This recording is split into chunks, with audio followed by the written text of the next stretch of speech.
देश की सबसे पुरानी पार्टी कांग्रेस का भी गजब का दोहरा चरित्र है। बॉलीवुड एक्ट्रेस रश्मि देसाई कांग्रेस नेता राहुल गांधी का हाथ पकड़कर भारत जोड़ो यात्रा निकालती हैं, तो कांग्रेस को कोई दिक्कत नहीं होती।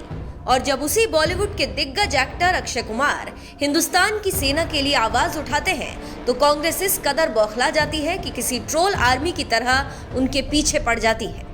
तभी तो अक्षय कुमार ने सेना के सम्मान के लिए आवाज उठाई, तो कांग्रेस उन्हें इस कदर कोसने लगी कि जैसे उन्होंने कोई गुनाह कर दिया।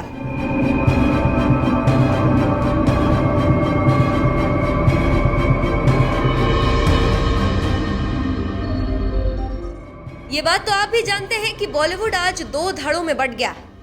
एक गुट जहां पीएम मोदी के साथ साथ हिंदुस्तान और हिंदुस्तानी सेना के साथ खड़ा नजर आता है, तो वहीं दूसरा गुट पीएम मोदी के खिलाफ खड़ा नजर आता है, जिसमें स्वरा भास्कर से लेकर ऋचा चड्ढा जैसी एक्ट्रेस भी शामिल है। ऋचा चड्ढा तो मोदी विरोध में इस कदर आगे चली गई कि गुरुवार को देश की सेना का ही अपमान कर डाला, जिसके बाद तो देश की जनता ने उन्हें जबरदस्त लताड़ लगाई। यहाँ तक कि सेना के सम्मान के लिए हर वक्त खड़े रहने वाले बॉलीवुड एक्टर अक्षय कुमार ने भी ऋचा चड्ढा को लताड़ लगाते हुए कह दिया कि ये देखकर दुख हुआ, हमें कोई भी चीज हमारी भारतीय सेना के प्रति एहसान फरामोश नहीं बना सकता, वो है तो आज हम हैं। हर हिंदुस्तानी की तरह अक्षय कुमार को भी सेना का अपमान बर्दाश्त नहीं हुआ और ऋचा चड्ढा को लताड़ लगा दी। लेकिन कांग्रेस को लगता है ये बात बर्दाश्त नहीं हुई कि उन्होंने सेना का अपमान करने वाली ऋचा चड्ढा को लताड़ लगाई। यही वजह है कि कांग्रेस की प्रवक्ता सुप्रिया श्रीनेत तो जैसे राशन पानी लेकर उन्हीं के पीछे पड़ गई और ऐसा ट्वीट करने लगी जैसा कोई ट्रोलर करता है। एक ट्वीट में तो कांग्रेस प्रवक्ता सुप्रिया श्रीनेत ने अक्षय कुमार का मजाक उड़ाते हुए लिखा, आप आम खाते हैं, कैसे खाते हैं, काट कर खाते हैं या गुठली के साथ? वो वॉश बेसिन पर खड़े होकर आम खाने का मजा ही कुछ और है। आप ऐसे सवालों तक ही सीमित रहिए। एक विदेशी से भला हम अपनी सेना के शौर्य और पराक्रम और राष्ट्रवाद पर भाषण क्यों सुने?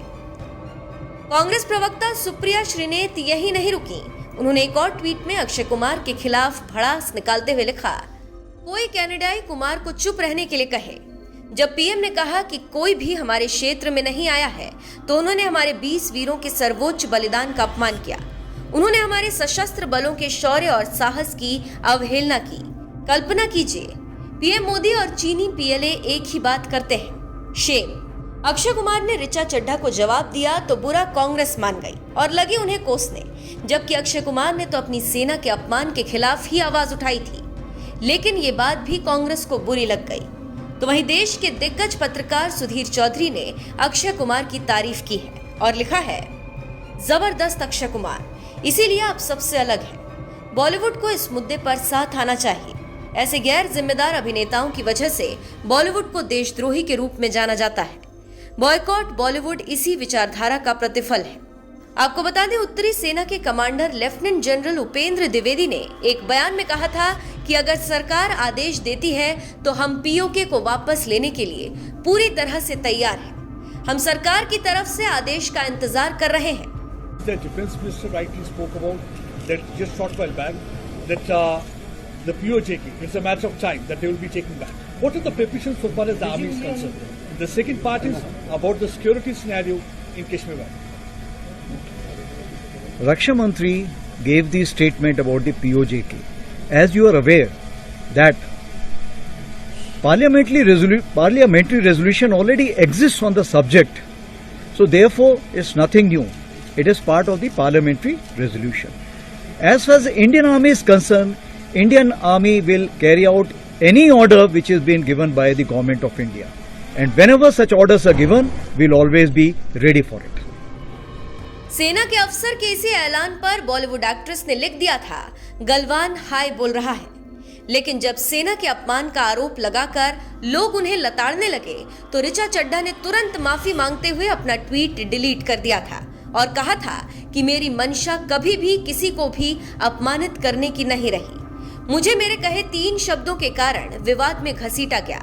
जाने अनजाने मेरे द्वारा कहे गए शब्दों से अगर मेरे फौजी भाइयों की भावनाएं आहत हुई हो या ठेस पहुंची हो, तो मैं माफी मांगती हूँ। सेना का अपमान करने वाली ऋचा चड्ढा ने तो वैसे माफी मांग ली, लेकिन उन्होंने जिस तरह से सेना का मजाक उड़ाया उससे अक्षय कुमार भी भड़क गए और कह दिया कि ये देखकर बहुत दुख हुआ।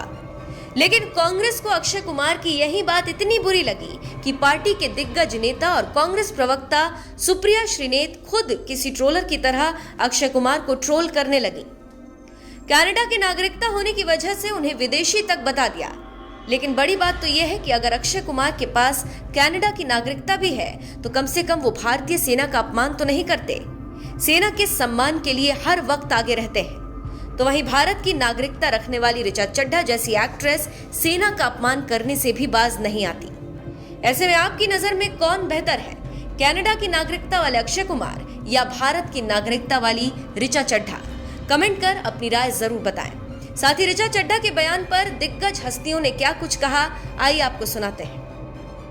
ऋचा चड्ढा जो कि एक बॉलीवुड की 3rd ग्रेडेड कलाकार है और हमेशा ही भारत के खिलाफ आपत्तिजनक ट्वीट करने में वो सबसे आगे रहती है और कांग्रेस समर्थक है, राहुल गांधी की उपासक है। ऐसी ऋचा चड्ढा ने फिर से एक बार भारत की सेना को अपमानित करने का काम किया है। जब भारतीय सेना के उत्तरी कमांडर से ये पूछा गया कि पीओ के बारे में आपकी क्या रणनीति, और उन्होंने ये कहा कि जब भी हमें देश होगा हम पाकिस्तान ऑक्युपाइड कश्मीर के ऊपर हमला कर उसको वापस अपने साथ ला सकते हैं। ऐसे में ऋचा चड्ढा उस भारतीय सेना का अपमान करे, उनको मौक करे, ये कह के गलवान याद कराए। गलवान भी भारत का गौरवमय इतिहास है। हमारे 20 सैनिक जरूर शहीद हुए, लेकिन हमने चाइना के को मुंह तोड़ जवाब दिया और उसमें से एक सिख सैनिक ने 1 दर्जन से ज्यादा लोगों को अपने केवल खाली हाथों से मारकर खत्म करने का काम किया चाइनीज सेना का। और ऐसे में आप उन शहीदों के प्रति अपमानजनक टिप्पणियां करो, भारतीय सेना की अपमानजनक टिप्पणियां करो।